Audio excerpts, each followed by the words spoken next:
여러분 안녕하십니까, 김만음입니다. 카카오 카풀 서비스 논란이 계속되고 있습니다.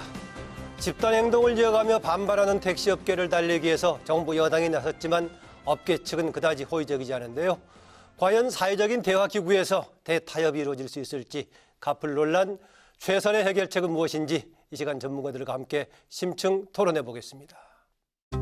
택시기사의 분신 사망과 택시업계의 대규모 파업 집회, 카풀 도입을 둘러싼 진통이 커지고 있습니다. 카풀 서비스 도입은 곧 생존권 위협이라는 택시업계의 반발과 공유경제의 시대적 흐름이라는 시각이 맞서고 있고, 정치권도 제각각 목소리를 내면서 접점을 찾지 못하고 있습니다. 여러 이해관계가 얽혀서 쉽지는 않겠지만 국민 편익과 택시업계의 생존권을 보장할 수 있는 대책을 당해서 최대한 빨리 만들도록 노력을 다하겠습니다. 문재인 정부의 카풀 정책은 한마디로 일방적으로 이루어진 것이다 라는 부분에 있어서 문제점이 있다는 부분을 지적하지 않을 수 없습니다. 카풀 전면 도입, 이것은 상생 원칙에 어긋납니다. 순서는 우선 택시 노동자들의 생존권 보장에 정부가 최선을 다하는 것입니다. 카풀을 전면 금지하는 법안이 이미 국회에 제출돼 있고, 카풀 운행 시간 및 횟수 제한, 기사 완전 월급제 등 다양한 중재안이 거론되는 가운데 사회적 대타협 기구 논의에 이목이 모아지고 있습니다. 당은 이제부터 택시업계와 카풀업계, 정부 여당이 참여하는 사회적 대화 기구를 통해서 갈등을 풀어나가야 합니다. 깊어가는 갈등의 물을 과연 대화와 타협으로 메울 수 있을 것인가? 택시업계와 카풀업계가 상호 윈윈할 수 있는 상생의 방안은 무엇인지 이번 주 토론당당에서 집중 논의해봅니다. 오늘 토론에 함께 하실 패널분들 소개해드립니다. 휴명교통연구소 김창균 소장입니다. 어서 오십시오. 네, 안녕하세요. 시민교통안전협회 김기복 대표입니다. 어서 오세요. 네, 반갑습니다. 순천향대 IoT 보안연구센터 김학용 교수입니다. 어서 오십시오. 예, 안녕하세요. 국민대 자동차 운송디자인학과 노재승 교수입니다. 어서 오세요. 예, 안녕하십니까. 네, 카카오 카풀 도입을 둘러싼 논란, 상당히 아직 갈등이 계속이 되고 있는데요. 택시업계와 또 새로운 또 카풀 제도를 도입 확산하려는 새로운 업계, 최근의 갈등 상황 네 분께서는 종합적으로 어떻게 진단하고 계시는지 듣고 시작할까 합니다. 먼저 김창균 박사. 네, 저는 이번에 택시 문제, 카풀과 택시 문제가 기본적으로 이제 교통 문제에서 생각을 해야 된다고 보고 있고요. 이번에 이 싸움으로, 불필요한 싸움으로 가기보다는 상생하는 쪽으로 해결을 하는 게 맞다고 생각을 합니다. 네, 교통 문제 관점에서 보자라는 걸 강조해 주셨네요. 김기복 대표. 예, 이제 오늘의 주제가 이 카풀 갈등 상생 해법은 없나? 그렇습니다. 예. 아닙니까? 예. 근데 저는 이제 토론에 들어가기 앞서서 꼭 말씀드리고 싶은 게요. 저는 카풀은 찬성을 하는 입장입니다. 예. 그런데 문제는 이제 자가용 공유 서비스 사업, 즉 자가용 유상 운송 행위에 대해서는 반대를 하는 입장이에요. 따라서 이 카풀은 찬성하지만 자가용 유상 운송 행위는 반대한다. 아마 이 지금 예. 카풀과 이 지금 택시업계의 갈등, 사회적 갈등의 요인이 바로 여기에서부터 문제가 되는 것 같아요. 그래서 용어 정립을 우리가 분명히 하고 넘어가야 될 것 같습니다. 지금 예. 카풀이 문제가 되는 것이 아니고 자가용 유상 운송 행위가 문제가 되는 것이거든요. 그래서 지금 우리가 이제 주제는 카풀로 가고 있습니다만은 들으시는 분들이 분명히 여기에 대한 문제는 카풀에 있는 것이 아니고 예. 자가용 유상 운송 행위에 문제가 있다는 점을 기본적으로 이해를 하시고 들어가 주시는 것이 좋을 것 같습니다. 예, 두 개의 구분 지점이 어디인지는 조금 이따 들어보기로 하고요. 네, 김학영 교수님. 예, 저는 지금 이제 택시업계하고 카풀업계가 좀 경쟁하는 이제 문제가 있는 그런 형태로 지금 얘기가 되고 있는데요. 전 사실 카풀업계는 전혀 문제가 없다라고 생각을 하고요. 지금 약간 위법 논란은 있긴 하지만 보는 사람에 따라서 이제 시각의 차이가 있을 뿐이라고 생각을 하고요. 전 기본적으로는 택시업계의 구조적인 문제가 아닐까. 지금 무슨 얘기냐면은 이제 세 가지 관점에서 좀 말씀을 드리고 싶은데, 일단 택시업 기사분들이 고객들로부터 일단 신뢰를 얻은 것 같습니다. 그 이유는 따로 말씀 안 드려도 다들 아실 것 같고요. 뭐 승차거부를 한다든지 신뢰를 얻지 못하고 있다. 불친절하다든지 그런 문제들 그런 게 하나 있을 것 같고요. 또 하나는 뭐 이제 산업금 같은 문제를 비롯해가지고 택시 업주하고 택시 기사분들의 문제가 하나가 있을 것 같고요. 예. 또 하나는 이제 규제적인 측면, 즉 정부 당국하고 택시 업계의 문제가 좀 있는 것 같습니다. 지금 보면은 뭐 우리나라 택시 요금이 좀 굉장히 저렴하다라는 얘기도 있고요. 수입은 적은데 신규 사업자가 들어오다 보니까 당연히 문제가 발생할 수밖에 없는 거거든요. 그래서 예. 그런 세 가지 관점에서 문제가 있다고 생각합니다. 김학영 교수께서는 직접적인 갈등 상황은 지금 카풀 업계와 택시 쪽보다는 택시와 정부 정책 당국, 택시와 이용자 관점에서 지금 얘기를 하고 계시군요. 노재성 교수님. 예, 저도 그 아까 방금 말씀하셨던 김계복 교수님과 큰 틀에서는 같은 의견이 같습니다. 예. 일단 제가 생각하는 기본적인 방향은 택시와 그다음에 카풀, 그다음에 이제 차세대 이제 모빌리티에 대해서 제가 간단히 언급을 해드릴 텐데요. 예. 공존에 대해서 좀 말씀을 드리고 싶습니다. 공존에 관해서 말씀드리고 싶다 했는데 뭐 같은 얘기가 되겠습니다만 김국 대표께서 아까 얘기했던 유상 운영인가요? 이것과 카풀과 서로 다른 건데 사람들이 혼용하면서 갈등이 증폭되고 있다라고 얘기하셨어요. 먼저 구분 좀 해주실래요? 지금 이제 저 세 분이 말씀하신 내용이나 다 같은 내용이에요. 예. 결과적으로 이제 서로 이제 표현이 다른 것뿐이지 내용은 같은 내용이거든요. 왜 그러냐면 카풀이 신규 사업이다 이제 이런 이제 말씀도 계셨단 말이죠. 그런데 이 신규 사업 아니고요. 예. 또 그리고 이 카풀이 무슨 공유 경제의 뭐 기본인 것처럼 얘기하거든요. 그렇지만 이 카풀 공유 경제 아닙니다. 그러니까 카풀을 보고 공유 경제라고 얘기하는 사람들은 참 이 납득하기가 좀 어려운 그런 측면이 있고요. 지금 현재 가장 근본적인 문제가 뭐냐면 말씀하신 대로 택시업계가 기본적으로 안고 있는 고질적인 문제가 있어요.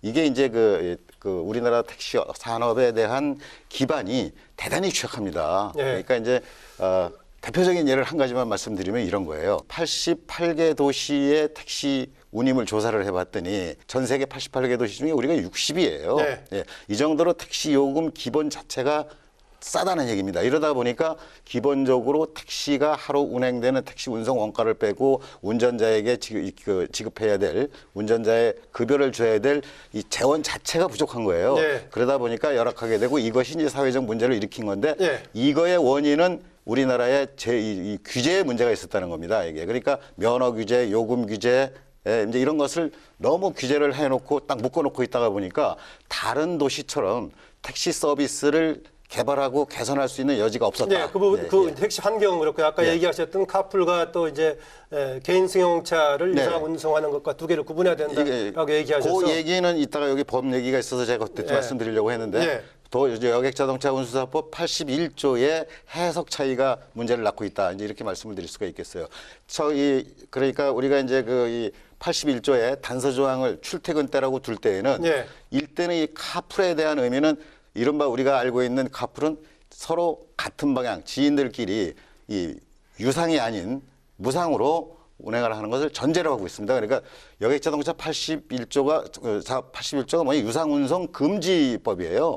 그러니까 원천적으로 유상운송을 금지하는 거거든요. 김기복 대표는 지금 얘기하는 게 무상으로 하는 것을 카풀이라는 용어를 지금 쓰고 있군요. 그러니까. 그렇습니다. 거기에서 필요에 따라서 지금 쓰고 있는 카풀 용어는 유상에 포함된 용어인 거고요. 지금 김기복 대표는 원래 나왔던 개념은 무상으로 같이 편의를 보게 쓰는 거다. 이런 관점에서 지금 구분해야 된다는 얘기네요. 입법 취지가 그렇다니까요. 알겠습니다. 용어는 이제 서로 공통으로 어떤 개념을 가지고 쓰고 있는 건가 했는데 김기복 대표는 원래 나왔던 용어는 무상으로 편의를 봐주기 위해서 했던 용어로서의 카풀이 썼던 것이고 지금은 유상으로 우리의 개념을 담는 게 카풀을 쓰고 있는 상황인데요. 어쨌든 지금 그 얘기하신 81조 1항 1호는 지난번 2015년에 개정하면서 도입이 된 겁니까? 아니면 그 이전부터 있던 겁니까? 그 이전부터 있었죠. 그런데 이제 중요한 것은 여기 출퇴근 때라는 것을 여기 단서를 그때 이제 2015년을 붙인 것이고요. 그 조항 관련 배경 어떻게 등장한 겁니까?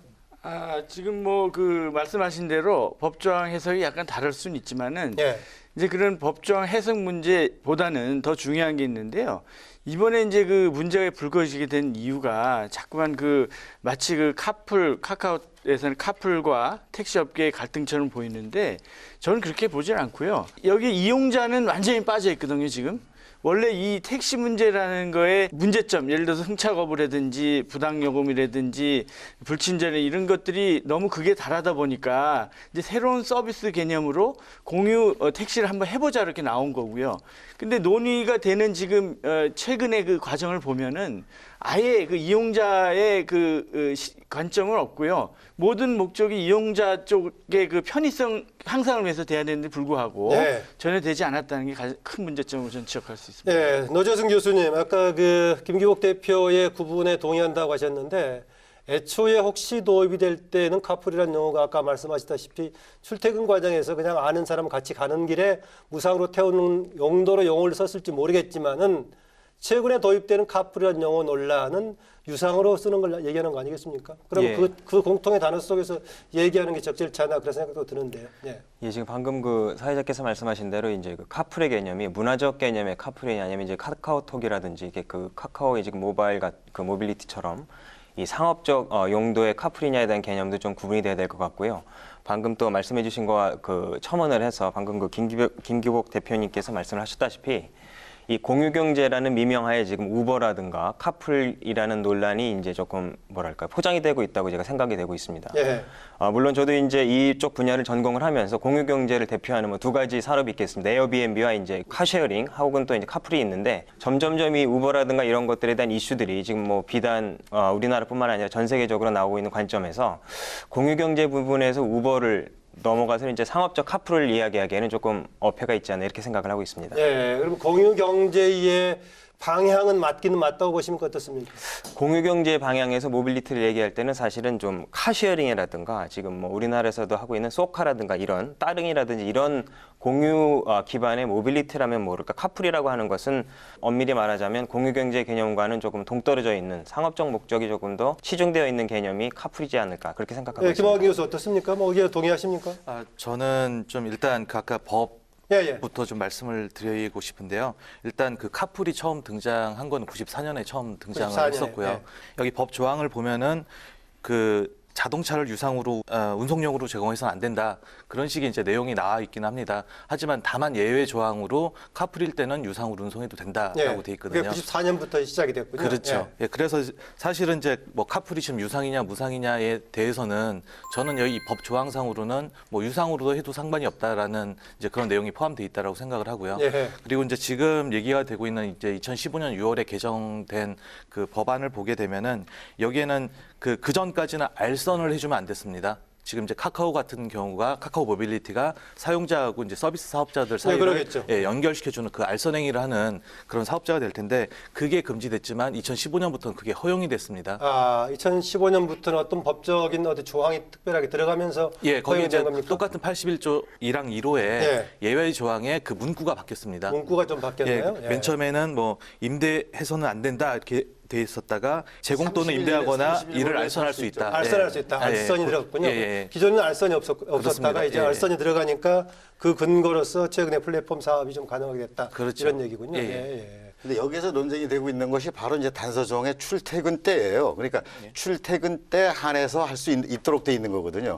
그러니까 이 출퇴근 때라는 거에 대한 해석이 이제 또 문제가 모빌리티를 추진하는 쪽에서는 24시간 다 출퇴근이라고 보는 거고 네. 이 업계에서는 출퇴근이란 우리가 통상적으로 출퇴근이라고 하는 것은 출퇴근을 많이 하는 시간대를 출퇴근이라고 하는 거 아니겠습니까? 그걸 보통 러시아어라고 얘기하잖아요. 교통정어로도.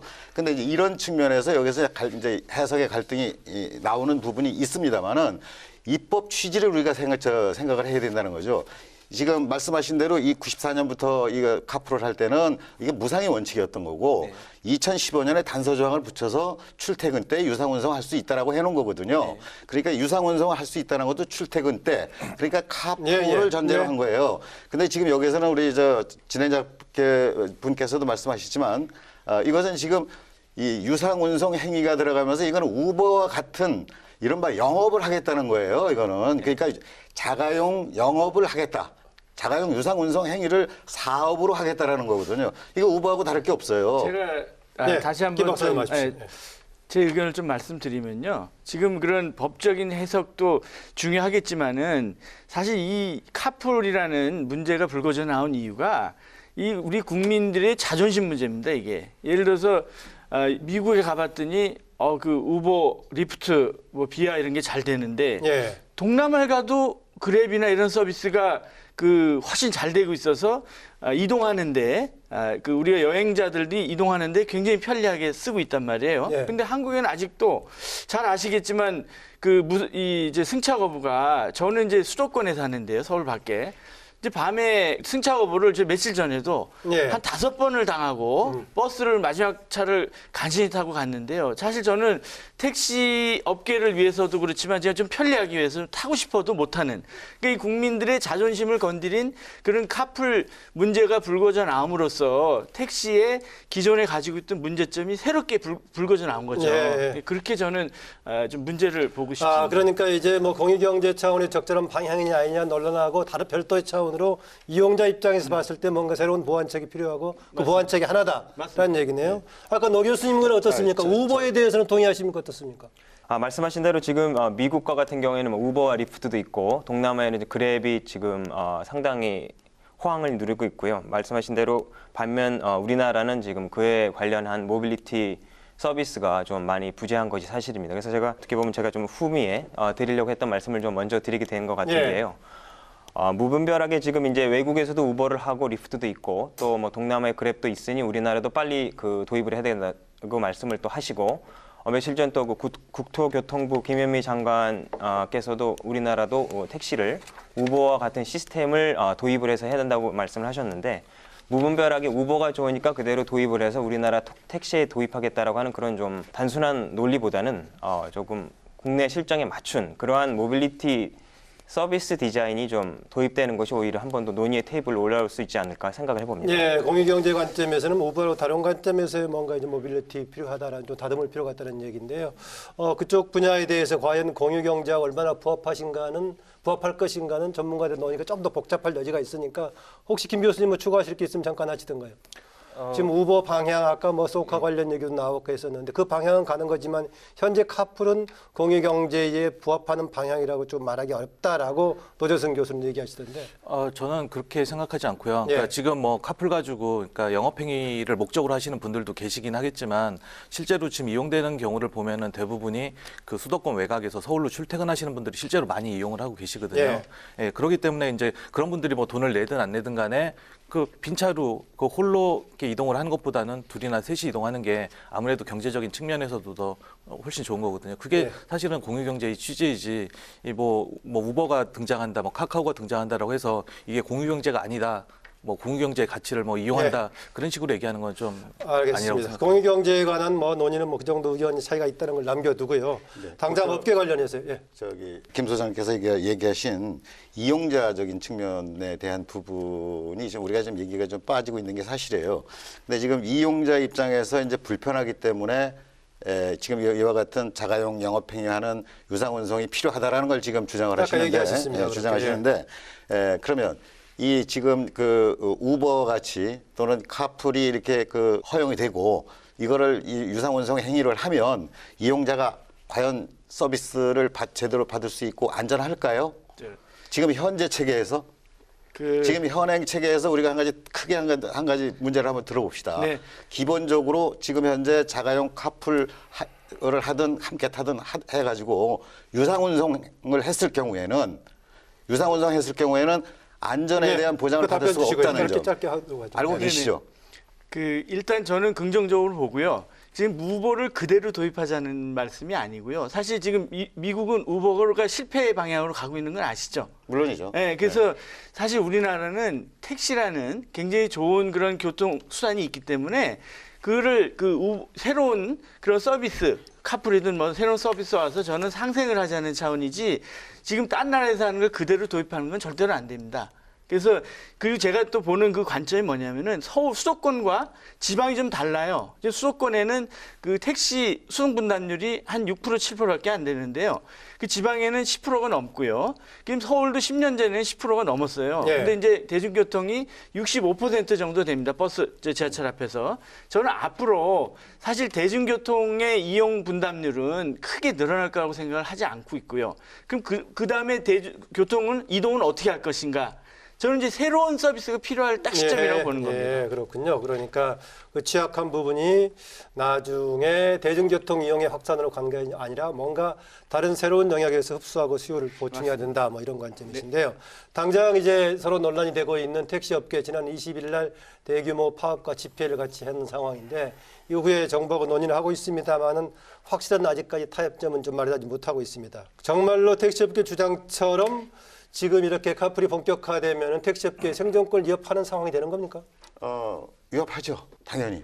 지금 카카오에서 이제 그 추정한 뭐 조사한 내용이 있더라고요. 예. 카풀에서 뭐 20만 대가 카풀에 참여했을 경우에 뭐 32만 건 정도의 택시 이용 수요가 줄어들 것이다. 뭐 이런 추정치가 나온 게 있어요. 예. 그러면 이것만 단순히 뭐 이것만 본다 그러면 뭐 큰 영향이 없죠. 서울시 내에서 택시를 이용하는 평균 1인당 그 결제하는 액이 한 7,700원 정도 되더라고요. 그러니까 이걸 숫자로 따진다면 일회 이용자가요? 예, 일회 이용자가 예, 예. 평균 그렇게 본다면 뭐 한 2,200억 정도의 뭐 경제적 손실이 택시 시장을 잠식할 것이다. 뭐 이런 예측이 나오는데 예. 이 정도 가지고는 택시 시장에 큰 영향을 미친다고 볼 수가 없어요. 그러나 문제는 지금 20만 명을 근거로 한 거란 말이죠. 근데 이게 앞으로 20만 명이 될지 200만 명이 될지 아무도 모르는 일이고 더 확산되면 확산되지 줄어들지는 않을 것이라는 측면에서 택시 시장 잠식을 이제 우려하게 되는 거고 예. 치명적이라고 볼 수밖에 없습니다. 거기다가 아까 초창에 말씀드린 대로 우리나라의 택시 운임 제도나 이런 것이 규제를 받아서 택시가 영업을 제대로 하지 못하다가 보니까 실제로 운송 원가를 제외하고 운전자의 급여를 지급해야 될 재원이 안 된다는 얘기가 되거든요. 예. 쉽게 얘기해서 지금 280만 원 정도의 월급을 준다고 하더라도 33만 원 정도의 매출이 있어야 되는데 현재 31만 원 정도밖에 오르지 않기 때문에 예. 매일 2만 원씩 적자를 봐야 되는 이런 그러니까 가장 현실이란 결정적인 말이죠. 예. 적자는 이미 있는 거지만 그렇습니다. 취약한 예, 상황이기 예. 때문에 예. 결정타를 더 맞을 수 있다. 이런 얘기인데. 기반이 취약한 알겠습니다. 상황에서 김한기 교수님 아까 이용자 편의 관점에서 보자라고 했었는데 네. 그렇더라도 택시업계의 문제를 검토하지 않을 수 없는데 네. 어떻게 그것은 주변에서 논의하면 어떻게 진단하고 계십니까? 택시 업계가 지금 안 그래도 뭐 어려운 건 다들 공감하시는 거고요. 네. 하지만 이제 뭐 지금 카풀이 도입된다라고 해서 이제 크게 어려워질 거라고는 저는 생각은 하지 않습니다. 네. 그 이유가 소비자들 같은 경우에 손님 같은 경우에도 카풀을 이용하는 게 주로 출퇴근 시간대거든요. 네. 이게 하루에 전부 합쳐서 한 7시간, 6시간 정도밖에 안 됩니다.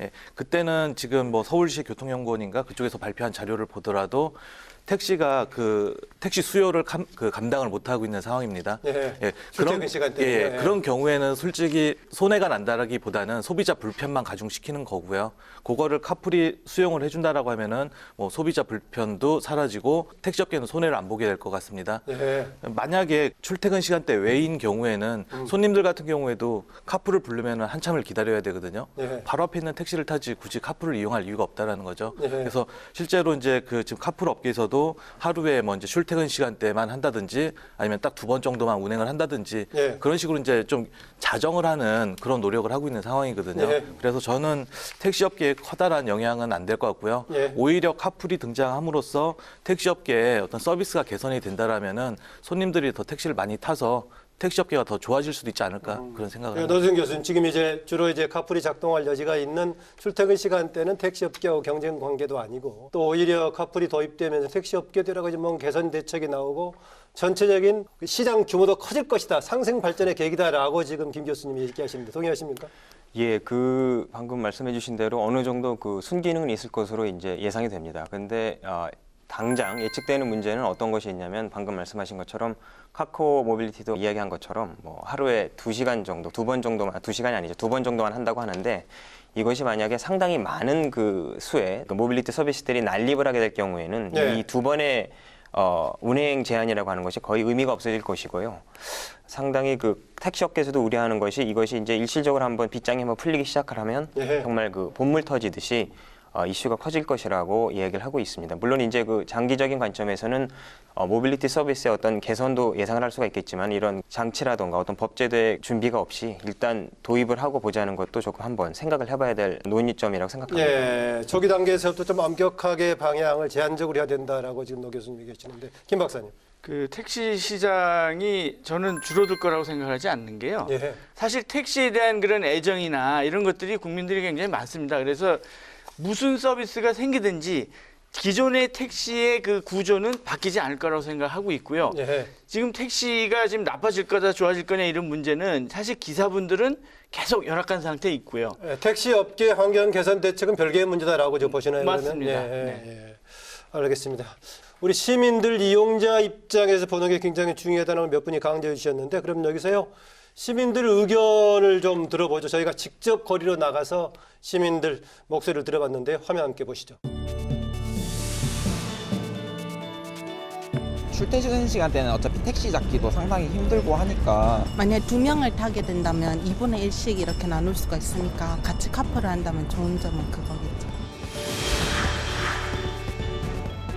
택시 기사들도 어차피 다 이제 생계를 위해서 하는 거니까 영역 침범이 아닌가 그런 생각도 약간 들어요. 자기 자가용을 가지고 지금 영업을 한다는 거죠.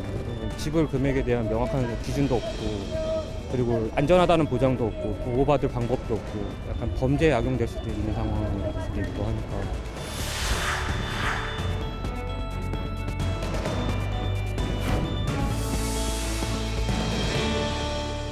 택시들이 가끔 손님이 없는데 이 택시가 참 어렵거든요 사실은. 한 달 월급이 얼마냐면 한 달 월급이 110만 원이에요 110만 원. 우리 택시 기사들은 들어갈 때 어떻게 들어가는 줄 알아요?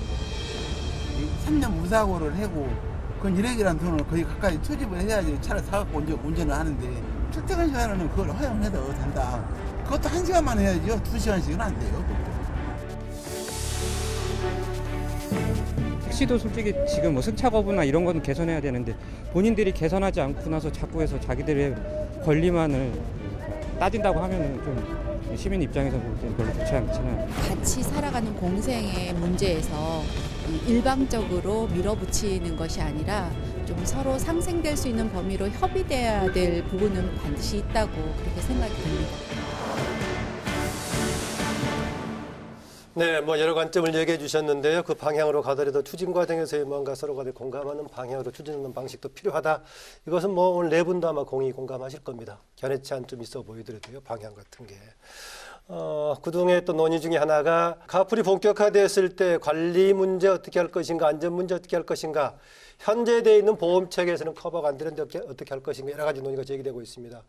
우선 안전 문제, 간혹 해외 사례들이 간혹 소개가 되긴 합니다만은 김 박사님 어떻습니까? 예? 안전 문제가 가장 중요하다고 저도 생각을 하고요. 지금 그래서 이제 안전은 면허를 어떻게 자격을 주는지가 이제 관건인데 지금 택시 는 이제 일정한 그런 법적인 그런 그 절차를 거쳐서 면허를 까다롭게 주고 있지 않습니까? 근데 이제 카풀은 외국에서는 지금 그 공유 택시 주고 있지 대부분 않거든요. 그냥 허가만 그냥 받는 거죠. 그렇다면은 결국은 이제 개인한테 맡기는 것이 이후에 물론 추세이긴 합니다만은 안전 문제가 결부된다면은 기존의 택시처럼 국가 관리가 강화된다는 얘기가 다시 등장하게 되는데. 저는 이제 이렇게 생각합니다.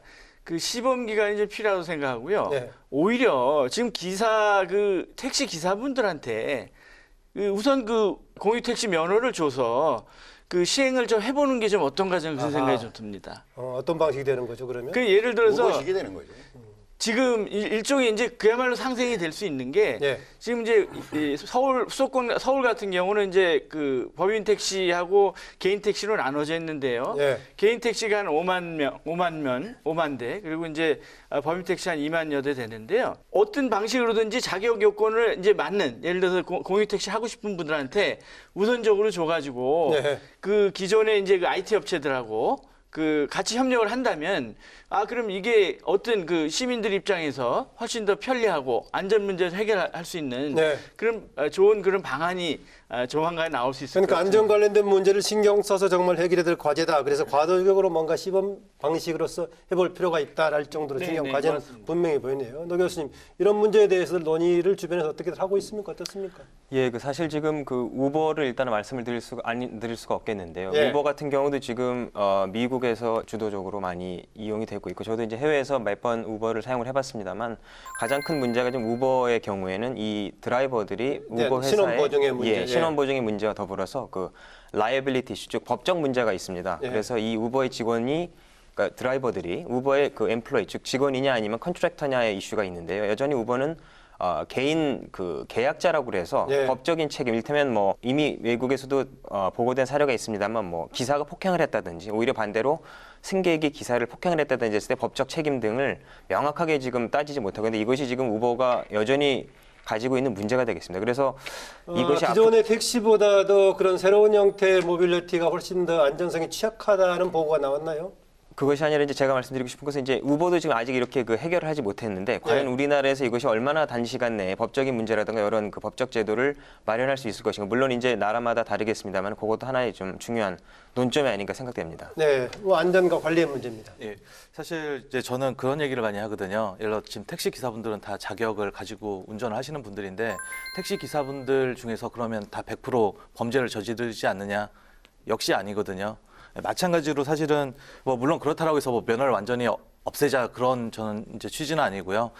그 지금 이제 뭐 카풀 업계도 이제 운전하시는 분들을 보통 크루라고 이렇게 말씀하시는데 업계에 등록하는 거죠? 그렇죠. 예. 크루들의 신원 정보들을 많이 이제 제공을 하도록 하고 있습니다. 즉 신원 정보가 다 노출돼 있는 상태에서는 그럼 업계에 등록하는 걸로 충분하다고 보십니까? 국가 아니요, 등록이 필요하다고 보십니까? 저는 사실 국가 등록으로 가는 게 맞다라고 보고 있는데 아까 지금 말씀하신 것처럼 지금 과도기적인 거고요. 네. 만약에 그런 지금 이제 카풀 이슈가 하루 이틀 문제가 아닌데 이 얘기가 그런 문제가 제기가 됐다라면은 사실 국회에서 사실 관련 법안들을 좀 만드는 게 사실은 더 시급했다라고 생각을 합니다. 그러니까 그런 노력을 하지 않고 위험하다라고만 얘기한다라는 것은 조금 그 아니라고 생각을 하고요. 그리고 이제 그러다 보니까 지금 사실 저는 업계 쪽을 약간 좀 대변을 좀 해드려야 될 것 같은데 업계에서는 예를 들어서 크루를 모집할 때도 예를 들어서 이제 뭐 범죄 부분은 뭐 어쩔 수 없다 하더라도 만약에 사고가 났을 때 대응을 하기 위해서 대인배상 2에 가입한 사람들만 크루로 모집을 한다든지 하고 있고요. 예를 들어서 이제 앱에서 그 크루가 범죄를 저지르려고 한다. 좀 불안할 때는 앱에서 신고 버튼을 누르도록 하고 있습니다. 그렇게 되면 이제 그 차량의 정보나 운전자의 정보들이 다 경찰에 제공이 되도록 하도록 함으로써 좀 미연에 방지할 수 있는 그런 그 대안도 비교 차원에서 봤을 때 기존에 국가 등록되어 있는 뭐 아니 자치단체 등록이 되어 있는 택시업계와 새로운 방식의 카풀에서의 안전 관리의 문제 비교해서 어떤 한계가 있다고 보십니까? 지금 택시는 사실은 그 신고할 수 있는 방법이 사실 없는 거죠. 물론 거기 안심 그 RFID 태그가 있기는 하는데 대부분 그걸 쓰지를 않는 상황이거든요. 그걸 쓰려면 별도의 또 앱을 깔아야 되고 그런 상황인데 카풀 같은 경우 기본적으로 앱이 깔려 있는 상태에서 버튼만 눌러주면 되기 때문에 뭐 어떤 일이 발생하더라도 이제 즉각적으로 오히려 장점이 있는 영역도 있다. 그렇죠. 라고 보군요. 안전과 관리 문제입니다. 물론 이제 그런 그 어떤 편의성 측면에서는 앱이 더 좀 필요할 수도 있다고 생각이 들어요. 그런데 실제 여기에서 우리가 자꾸 이제 혼용어를 쓰기 때문에 자꾸 헷갈리는 부분이 있어요. 자, 대인배상 2 보험을 들면 카풀을 했을 때 보상을 받을 수 있다? 이거 아니에요. 그런데 지금 자꾸 그렇게 말씀들을 하신단 말이에요. 그거는 제가 말씀드리는 게 그러니까요. 법이 마련돼 있지 않기 때문에 과도기적으로 지금 그렇게라도 대응을 한다는 그러니까 지금 대인배상 2 가지고 카풀 하다가 일어난 사고에 대한 보상 안 됩니다. 어쨌든 간에 현재 보험 체계에서는 한계가 있는 것이고 뭔가 보완이 필요하다는 얘기죠. 그것이 문제가 없는 것처럼 지금 자꾸 주장들을 하신단 말이죠. 그러니까 지금 이 카풀로 볼 거냐, 자가용 유상운송 행위로 볼 거냐에 대한 개념, 이 개념 정립이 안 돼 있고 지금 이거를 혼용해서 그냥 카풀로 이렇게 가다가 보니까 이런 문제가 생기는 거예요. 그래서 제가 카풀은 찬성하지만 자가용 유상운송 행위 반대한다는 이유가 그겁니다. 그러니까 우리가 분명히 다른 겁니다, 이게. 그러니까 자가용 차량 공유 사업하고 카풀하고는 분명히 궤를 달리해야 될 거를 한 군데 묶어놓고 얘기를 하는 거예요. 그러니까 결론이 날 수가 없는 거예요.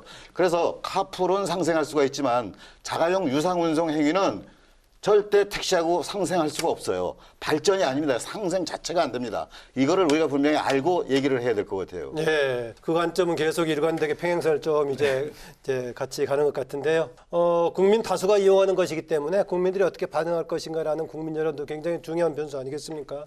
택시 업계의 어려움은 상당히 일리가 있다라고 얘기하면서도 최근 택시 업계의 이런 움직임에 대해서 그렇게 또 국민들이 호의적으로만 보지 않는단 말이죠. 예, 그 여러 가지로 그 택시에 대한 지금 불만들이 많이 있습니다. 네. 이제 장기적인 관점에서 보면은 이제 택시의 좀 브랜드화라던가 네. 여러 가지 서비스 개선들이 좀 필요할 것으로 보이는데요. 런던의 블랙캡이라든지 네. 이런 식으로 이제 우리나라도 지금 뭐 현재 뭐 황토 꽃담길색이라고 하던가요. 그런 이제 주황색을 가지고 택시의 브랜드화를 추진하고 있는데 네.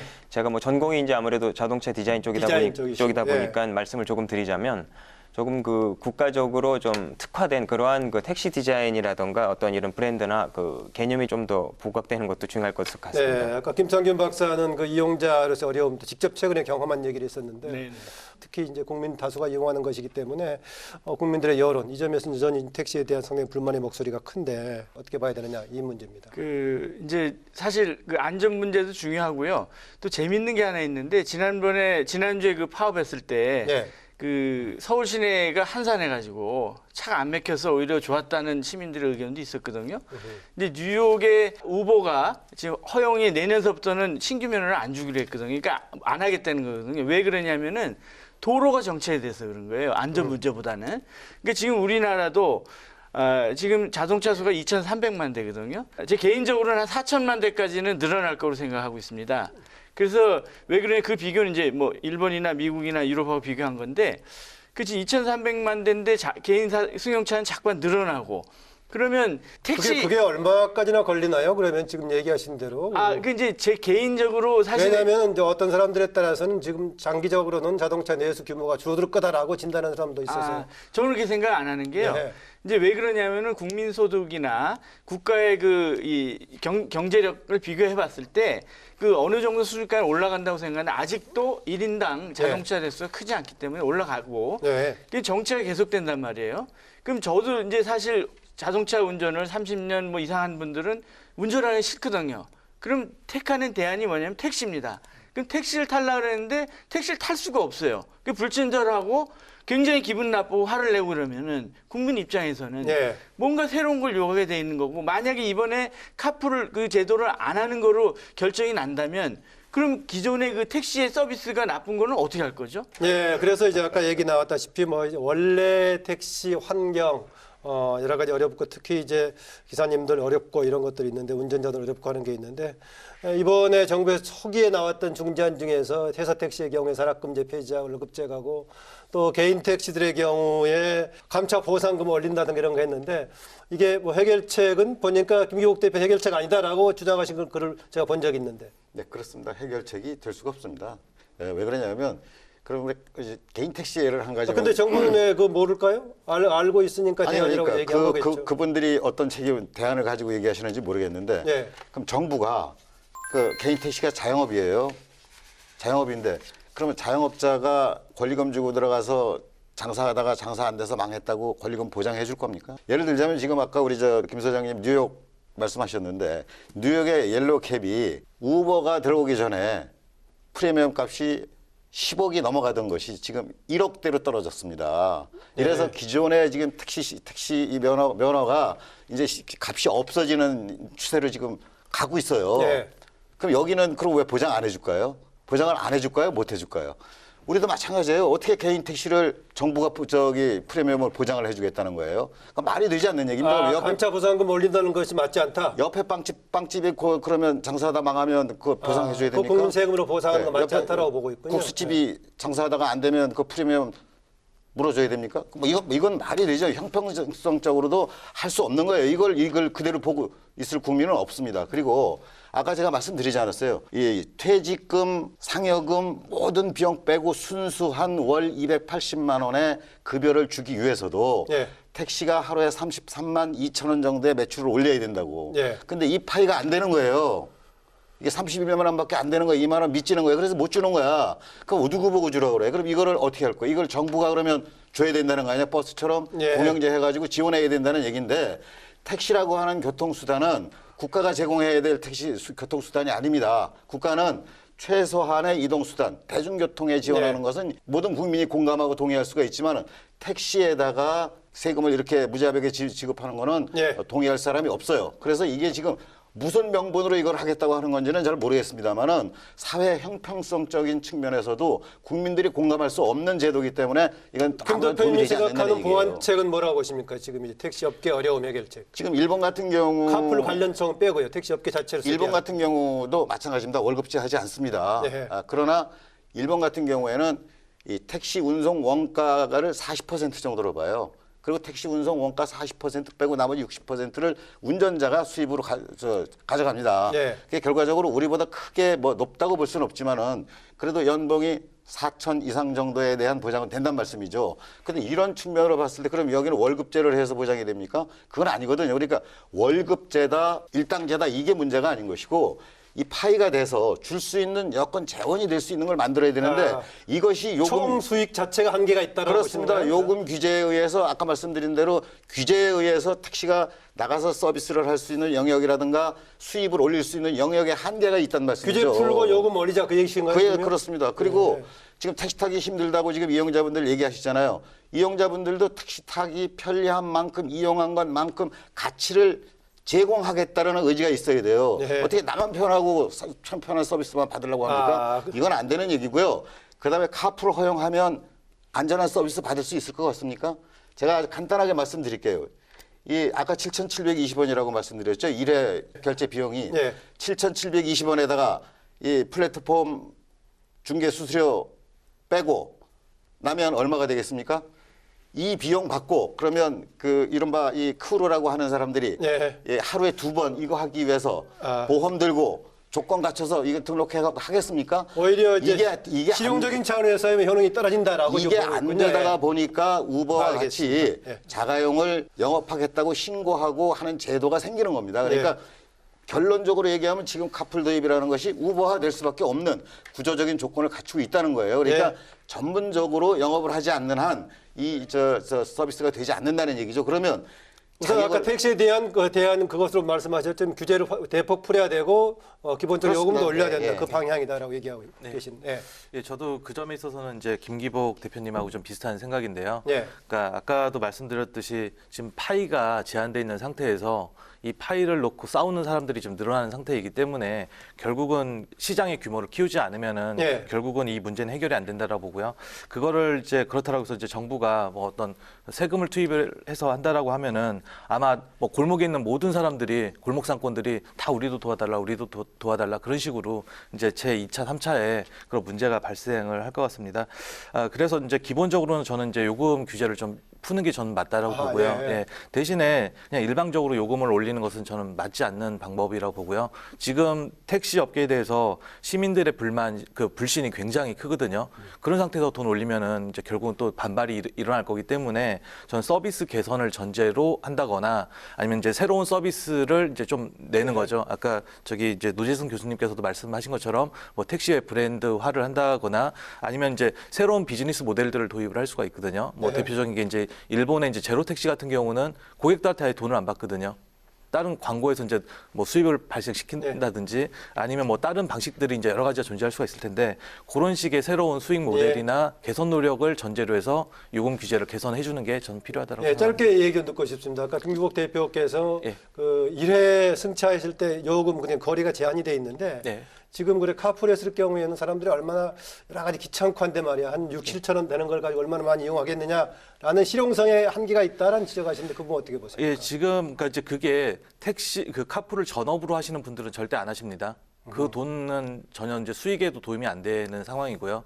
그렇기 때문에 지금 이제 카풀을 하시는 분들이 아까도 제가 이제 수도권에서 출퇴근하시는 분들이 많이 한다라고 하셨는데 그분들은 그렇게 해서 이제 조금씩 받으면은 한 달 기름값이 커버가 되는 거거든요. 지금 사실 그 정도 차원에서 접근하시는 분들이 많지 지금 뭐 20만 명이 가입했다라고 해서 그분들이 다 전업으로 뛰실 분들은 아닌 거거든요. 굉장히 그 오도하는 저는 주장이라고 생각합니다. 노 교수님, 그 여러 가지 택시업계 어려운 상황이 있고 조금 여러 가지 고려하면서 도입돼야 된다라고 얘기들을 반복적으로 하셨는데 일단은 지금 그 정부의 방향도 그렇고 출퇴근 정도 그런 출근 퇴근 한 번씩 해서 제한해서 하루에 2회로 제한한다면은 기존 업계인 택시업계에 대한 파급력도 작고 해서 좀 귀찮지 않겠느냐 과도적으로 이런 의견. 아까는 그런 얘기 말씀하실 때 뭔가 지금은 그렇지만 나중에 확 풀릴 가능성이 있다라고 하는데 그 방향이 지켜진다면 어떻습니까? 괜찮다고 보십니까?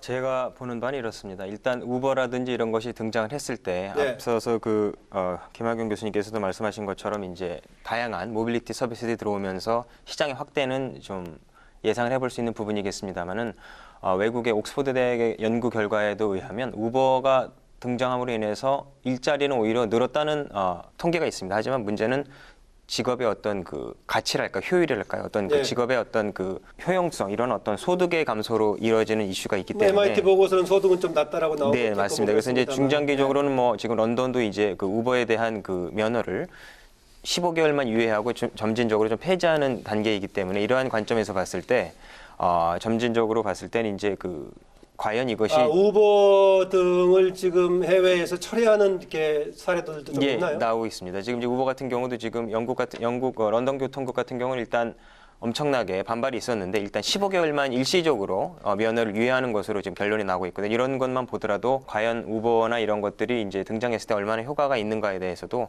한번 생각을 해봐야 될 논의고요. 방금 말씀드린 것처럼 일자리에 대한 단적인 어떤 양적 증가는 있겠으나 과연 이거 질적인 증가로도 이어질 수 있을 것이냐에 대해서 한번 논의가 될 필요가 있습니다. 뭐 얘기하신 대로 다른 나라 사례를 통해서 바람직한 방향이면 계속 우리가 후속적으로 따라갈 필요가 있겠지만 첨언해서 좀 말씀드릴게요. 영국 사례. 런던 대법원에서 우버의 그 파트너들을 근로자로 노동자로 봐야 된다라는 판결이 나왔어요. 앞으로 런던에서 우버가 버티기는 대단히 어려울 겁니다. 뭔가 새로운 수요가 요구된다면 거기에 맞는 것 중에서도 다른 나라에 조금 먼저 경험했다면은 바람직한 것을 우리가 선별적으로 하는 게 바람직하지 않겠어요, 그게? 예, 맞습니다. 기본적으로 새로운 서비스가 도입하는 거는 자연스러운 게요. IT 기술이 발전됨에 따라서 교통하고 접목이 돼가지고 새로운 서비스를 만드는 거고요. 그게 이제 우버가 됐든 아까 뭐 카풀이 됐든 뭐 우버가 됐든 그런 여러 가지 그 헤쳐나가야 될 그런 제도적인 문제, 법적인 문제가 많겠지만 저는 이제 그 전에 지금 자꾸만 택시 문제를 요금 문제, 뭐 부재 문제, 뭐 유류 보조하는 건 얘기는 안 하고 지금 자꾸 문제는 저도 기본적으로는 요금이 낮다고 생각을 합니다. 하지만 지금 대중교통하고 택시의 그 격차가 적게는 3배에서 한 10배까지 나거든요. 그러니까 지금 그게 더 벌어질 경우에는 당연히 못 받아들인다는 거죠, 국민들이. 그러면 이제 그 어떻게 되냐면 서비스를 차별화해야 되는 거예요. 택시도 예전에 뭐 중형, 대형 해갖고서 고급 택시 하다 실패했는데요.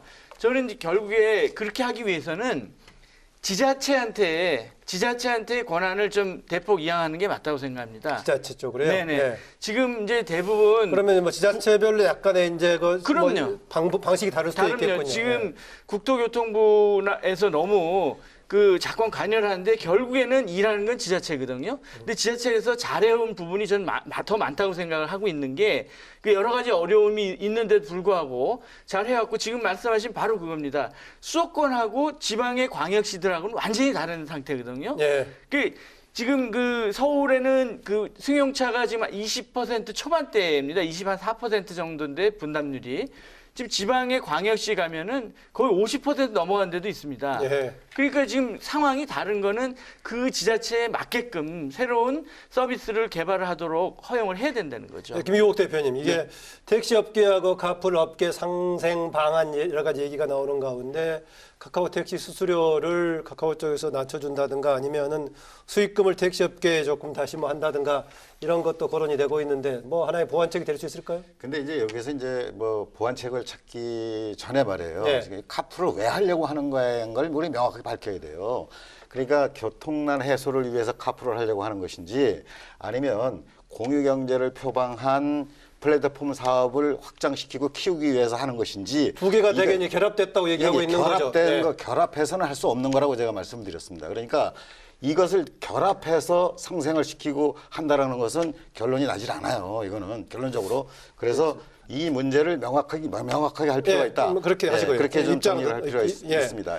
그러니까 결국은 이제 근원적으로 지금 이제 동의할 수 없다라는 입장이신 거죠. 뭐 그 방향 그러다 보니까 이제 정리하자라는 얘기인데 대체로 얘기하시면은 어쨌든 간에 편의성을 위해서 또 다른 보완책이 필요하고 또 공유 차원에서 이것이 하나의 미래의 대안이기 때문에 그 방법이 나왔다는 공통적인 얘기인데 그것에 대해서는 김복 대표는 좀 동의하지 않는다 그런 생각이신데요. 그러니까 이게 이제 뭐 나라마다 아니면 보는 사람들마다 관점에 다를 수가 있는. 있는데 예를 들어서 지금 잘 되고 있는 데를 보면은요. 미국의 플로리다주 중에 이제 뭐 마이애미 데이비드 카운티라는 데가 있는데 예. 여기 같은 경우는 아까 이제 얘기했던 것처럼 택시 산업의 규제를 좀 풀어주는 조건으로 예. 승차 공유, 카풀 서비스를 도입 허용한 데가 있고요. 아, 그러니까 지금 상생이라는 것이 카풀 예. 업계와 택시 업계의 상생 차원의 문제가 아니라 예. 기존의 택시 업계들을 어떻게 좀 개선 대책을 줄 것인가 그런 관점에서 봐야 된다는 예, 그런 것도 있고 이제 호주의 뉴사우스 웨일즈주 같은 경우에는요. 그 승차 공유를 허용하면서 그쪽에 있는 수익금들을 일부를 이제 전용을 해서 이제 택시업계 같이, 발전 예. 기금으로 쓴다든지 하는 업계 간에도 있었다. 예. 그런 경우도 있고요. 아까 이제 김창규 의원 박사님께서도 말씀하신 것처럼 독일 같은 경우는 이제 상용 면허증이 있는 택시 기사들이 그쪽 카풀 서비스에 참여하도록 하는 예. 뭐 그런 식의 다양한 방법들을 시행을 하고 있고요. 이게 절대로 뭐 공존할 수 없는 그런 제도는 아닙니다. 예. 일단 그 집권 여당인 민주당이 주도하는 택시업계 관련 뭐 이 문제 최근에 카풀 관련의 갈등을 해결하기 위한 TF 구성을 했는데 초반에는 택시 관련 단체 모두가 참여하지는 않았었는데 일단 최근에는 참여까지는 하고 있는 것 같습니다. 택시 4개 관련 단체 참여하고 있는데 어떻게 좀 잘 사회적 타협을 마련낼 수 있을까 어떨까요? 저는 아주 좋은 기회라고 생각을 하고요. 네. 위기가 기회고 이번 일을 계기로 해가지고 교통 중심으로 저는 좀 바뀌었으면 좋은 게요. 사실 모든 국민은 교통인이에요. 모든 국민이 교통인 게 아침에 일어나자마자 걷기 시작하고 차 타고 지하철 타고 버스 타고 하는데요. 이런 이제 택시도 거기 중요한 수단이고. 근데 대부분 일이 보면은 왜 교통 전문가들은 없을까? 그런 데이터 기구를 만든다, 뭘 한다 그러면은 카카오하고 택시 조합만 불러서 얘기를 하더라고요. 예헤. 그래서 저는 그게 앞으로 해결하는데 큰 걸림돌이 교통 전문가 빠져 있다는 거로 지적을 하고 싶습니다. 예, 교통 전문가하고 그 교통에는 시민들, 이용자들의 맞습니다. 이거 있는데 뭐 논의 과정에서 그런 부분은 고려가 되는 겁니까? 안 되는 겁니까? 그동안에? 지금 뭐 근데 특히 이제 김기복 대표는 그런 활동 해오셨으니까 예, 그런데 뭐 지금 현재 정부 여당에서 TF하고 대타협 기구를 만든다고 하는데 네. 그 기구에 지금 우리 김 소장 말씀하신 대로 그렇게 다양한 의견을 제시할 수 있는 사람들이 참여가 안 되고 있습니다. 그리고 그런 지금, 업계 그리고 관련하고 운전자가 있군요. 예. 대타협 기구의 업계가 그동안에 참여를 거부해 오다가 지금 참여하겠다는 의사를 밝힌 것만으로 지금 대환영을 하고 있는 입장인 걸로 보여요. 예. 근데 이제 이런 문제로 놓고 본다면 이제 앞으로 이 문제가 서로 타협이 돼서 해결이 됐다고 하더라도 결국은 새로운 어떤 사업을 시작을 해서 이득이 얻어지는 것보다 역작용, 부작용으로 인한 사회적 혼란이 더 커질 것으로 이제 저는 이제 예상을 해요. 네. 그래서 이것은 처음서부터 이렇게 갈 것이 아니고 늘 말씀드리지만은 첫째 우리나라의 내부적인 법과 제도에 대한 문제부터 개선을 하고 서서히 점차적으로 이런 사업을 협의해서 시작하는 것이 맞다고 봅니다. 예. 첫째 지금 뭐 외국 사례 택시뿐만이 아니라 이제 예. 하여튼 새로 들어올 개입이 될 여지가 그러니까 있는 운송사와 같이 포함해서 차량 공유 서비스 네. 사업을 도입하더라도 지금 예를 들어서 일본 같은 경우는요, 지금 현재 카풀을 허용하는 범위 내에서 운전자나 공유센터 소개해주는 쪽에서 이 택시 운임을 요구하지 못하도록 하고 있어요. 그러니까 택시에 같이 카풀했던 사람이 알아서 내는 겁니다. 얼마를 네. 내든지 간에. 이것은 법에 걸리지 않는다고 허용을 해주면서 지금 점차적으로 풀어가고 있고요. 네. 핀란드 같은 경우에는 택시 운전 자격증이 있는 경우 그리고 택시 운전과 똑같은 조건을 갖춘 경우에 면허를 내주고 있는 이런 입장입니다. 입법 관련 조금 이따 좀 추가로 마무리해 주시고요. 예, 노 교수님, 지금 이제 사회적 타협 기구를 통한 과제라든가 전망 이걸 한번 짚어주시죠. 예. 예, 저도 방금 김창규 박사님 말씀하신 것처럼 이렇게 현재 모빌리티에 대한 이슈가 논의가 되는 것이 상당히 중요한 포인트라고 봅니다. 예. 지금 이제 4차 산업혁명이란 말들을 상당히 좀 많이 들어보셨을 텐데 요즘 자동차 산업이 케이스, 즉 커넥티비티, 오토노머스, 쉐어링, 일렉트릭 시티에서 마스, 즉 모빌리티에서 서비스라고 하는 개념으로 넘어가고 있습니다. 아하, 예. 그러한 관점에서 현재 이런 카풀이라든가 이런 논의는 상당히 저는 건강한 논의라고 보여지고요.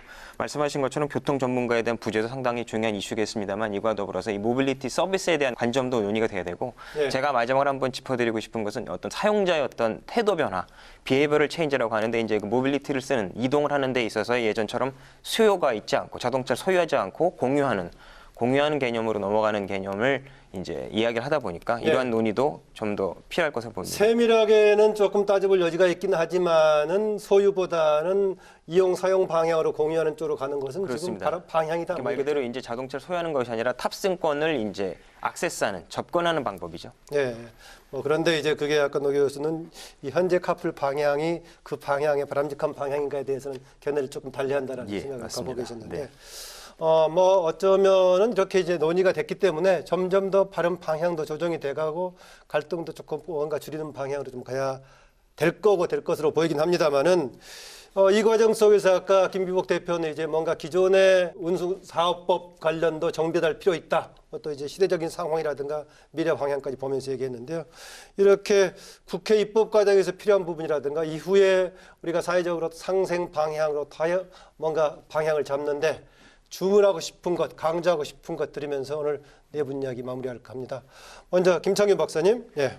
네, 저는 뭐 계속 주장했듯이 이번 그 문제는 택시건 카풀이건 또 관련된 그 모든 사람들이 국민의 한 사람이라는 거죠. 예. 예를 들어서 이용자 입장에서 이 문제를 보지 않으면 절대로 해결될 수 없다고 보는 게, 제가 관공서에 근무를 하고 대학에 있고 연구소에 있고 사업을 하면서 이렇게 쭉 돌아보면은 이용자 입장에서 서비스를 개발하는 거는 얼마든지 방법이 여러 가지가 있습니다. 네. 머리를 맞대면. 그러니까 이번에도 저는 이 위기를 기회로 생각해서 사회 그 갈등 문제를 해결하는 좋은 그런 표본이 될 수 있을 거라고 저는 생각을 합니다. 네, 노재승 교수님. 예, 저도 아까 말씀드린 것처럼 이제 이러한 논의들이 더욱더 다양해진 어떤 모빌리티 서비스를 촉발시키고 예. 도입하는 데 상당히 건강한 논의점이 될 거라고 생각을 하고요. 마지막으로 이 한국형 이런 모빌리티, 카카오 모빌리티에 대한 이슈가 나아가서는 택시를 기반으로 한 한국형 모빌리티 서비스를 개발하는 데에도 하나의 시발점이 될 것으로 생각됩니다. 네, 김기복 대표님. 예, 지금 나타나고 있는 이 갈등을 해소하기 위해서 너무 우리 정부나 사회 또 이용자 입장에서 카풀에 너무 목매이지 맙시다 하는 말씀 드리고 싶어요. 왜냐하면 지금 뭐 우버가 성공했다고 하는 런던이나 뉴욕이나 이런 쪽에서 지금 망하고 있지 않습니까? 망하고 지금 철수하고 있는 입장이에요. 이 결론적으로 얘기하면 차량 공유 서비스라고 하는 것이 이것이 뭐 새로운 사업인 것처럼들 말씀들 하시는데 네. 지금 우리 노 교수님 말씀하신 대로 이 카쉐어링이라든가 렌터카라든가 이런 걸 통해서 이미 20년 전 30년 전부터 해오던 사업이에요. 네. 근데 이것을 좀 더 활성화시켜서 차량 공유 서비스를 하는 것으로 가야 되는 것이 맞는 것이지, 이것을 기존에 잘 운영되고 있는 카풀을 건드려서 이것을 차량 공유 서비스 사업으로 이렇게 포장해가지고 이것을 이 시장을 진출하려고 한다는 것은 결론적으로 얘기해서 이 플랫폼 사업을 활성화해서 네. 서민들에게 더 궁핍한 생활을 안겨주는 이런 불합리한 사업 제도이기 때문에 이런 점들을 제도나 예. 법적인 문제를 개선해서 충분하게 형평성에 맞도록 이렇게 조정해 나가는 것이 갈등을 해소하는 최선의 방법이라고 생각을 합니다. 네, 김국 대표는 여기에 그 자동차 운수사업법 81조 1항 1호 이 부분에 어느 방향이든 정비가 필요하다라는 생각을 일관적으로 갖고 계시는데 또 구시장 역시 포함된 것 같습니다. 네, 김학영 교수님. 예, 저는 지금 논의가 이제 소비자 고객 관점이 많이 빠져 있다라는 생각이 좀 들고요. 그래서 항상 그 관점에서 좀 논의를 하는 게 필요할 것 같고요. 그리고 이제 지금은 이제 택시하고 승차 공유 서비스만 가지고 얘기를 하고 있는데, 사실 그거 외에도 지금 타다라는 서비스가 지금 굉장히 호응을 많이 받고 있고요. 그다음에 이제 킥보드라 아니면 이제 공유 자전거, 그런 다양한 모빌리티 수단이 종합적으로 사실 고려가 돼야지, 이게 뭐 단순히 택시하고 뭐 승차 공유 그것만 가지고 논의하는 거는 좀 한계가 있다라고 생각을 하고요.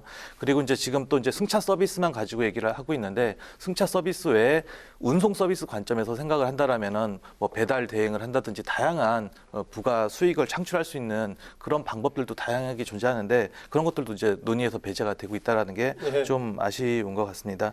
그리고 이제 자꾸 아까도 이제 뭐 법 제도가 마련된 다음에 시행을 하면 좋겠다라고 말씀하시는데, 저는 빨리 그런 법을 만들어 주시든가, 예, 그러면은 법 법이 만들어진 다음에 할 수가 있을 것 같은데 지금 국내 같은 경우 적어도 한 2, 3년이 걸릴 것 같거든요. 예. 2, 3년 동안 아마 이런 승차 공유 서비스를 하지 않는다라면은 아마 관련 산업 전체가 죽을 것이라고 생각을 합니다. 법도 어느 방향이든 간에 방향을 잡아져 거기에 맞는 대로 또 대안이 나오지 않겠냐 그런 지적 같습니다. 아까 모빌리티 여러 번 용어들을 말씀하셨는데 우리말로 쓰면 이동 수단이 되겠나요? 예, 뭐가 그렇겠습니다. 되겠나요? 예. 지금 당장은 이렇게 이제 카풀과 택시 관련이 논의가 되니까 포커스를 거기에 맞춰서 얘기를 했습니다만은 시대가 변하니까 여러 형태의 지금 이동 수단 관련 포괄적으로 논의하면은 대안적인 방향도 조금 더 잘 나올 수 있지 않을까 생각이 듭니다. 오늘 네 분 수고하셨습니다. 감사합니다. 네, 고맙습니다. 예, 카풀을 둘러싼 극한 갈등, 산업 생태계와 관련 업계 이해관계 상충, 이제는 그 타협이라는 마지막 문턱을 좀 넘어야 됩니다. 한 발씩 양보하고 상생의 해법을 찾아야만 할 때 같은데요. 양측의 의견을 또 수렴하고 또 우리의 미래를 같이 생각하면서 갈등을 조정하는 국회 역할을 기대해 봅니다. 토론당당 저는 다음 주에 뵙겠습니다. 안녕히 계십시오.